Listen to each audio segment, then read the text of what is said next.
Welcome to The Explainer. Today, we're going to talk about something we all think about: money.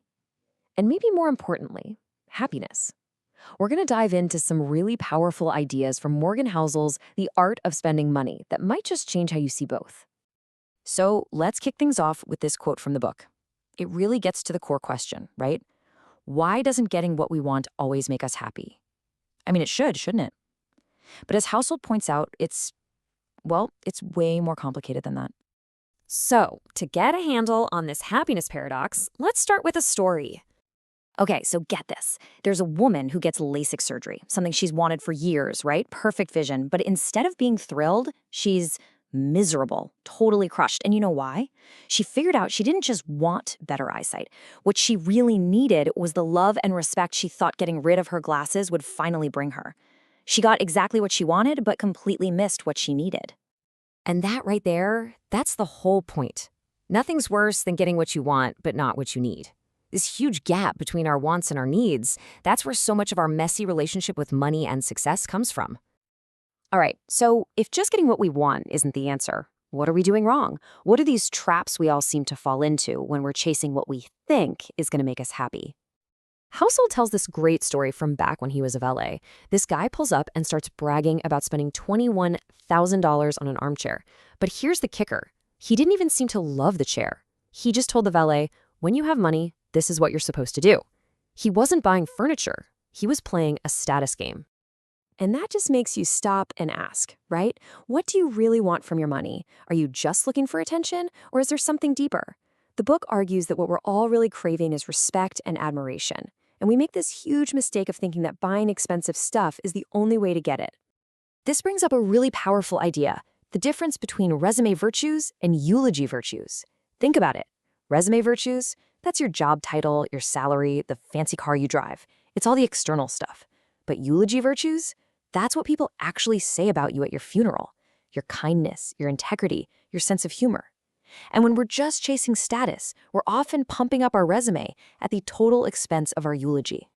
And if you want a really tragic, real-world example of this, look no further than Donald Crowhurst. So back in 1968, he was this amateur sailor, his business was failing, and he enters this insane solo round-the-world race. He was totally unprepared. When his boat starts falling apart, he panics and starts faking his coordinates to avoid looking like a failure. But then, get this, a bunch of other sailors have accidents, and suddenly he's on track to actually win the race. The pressure of being exposed as a fraud just became unbearable. His boat was later found just drifting. He was gone. Crowhurst was so obsessed with his outer scorecard, what everyone else thought of him. It literally cost him his life. Wow.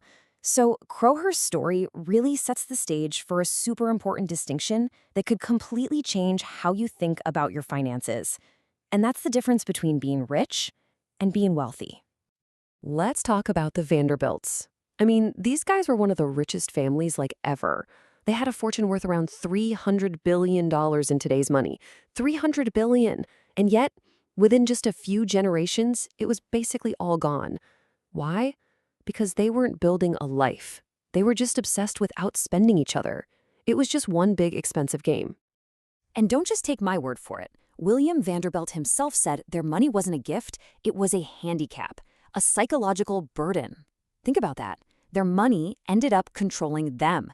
It dictated their rivalries, their choices, and in the end, their own misery. Okay, so let's break this down. Being rich, that's the stuff you can see.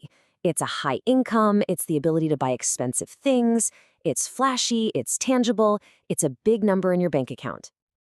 But being wealthy, that's a whole different ballgame, and it's usually invisible. Wealth isn't about what you spend, it's about having control. It's about owning your time. It's the freedom to wake up and say, you know what, I can do whatever I want today. The Vanderbilts were definitely rich, but they were not wealthy. Not even close. So, this all leads us to the big question, right? The practical one. How do we stop chasing the rich lifestyle and start building actual lasting wealth? All right, so here it is. This is the practical to-do list for building real wealth and, more importantly, happiness. And spoiler alert, it has nothing to do with spreadsheets. It's all about 3 big mindset shifts. Number 1, desire less. Look, happiness isn't about getting more stuff. It's about closing the gap between what you have and what you want. The smaller that gap is, the happier you're going to be. Simple as that. Number 2, value utility over status. Before you buy something, just ask yourself, am I buying this for what it does for me or for how it makes me look to other people?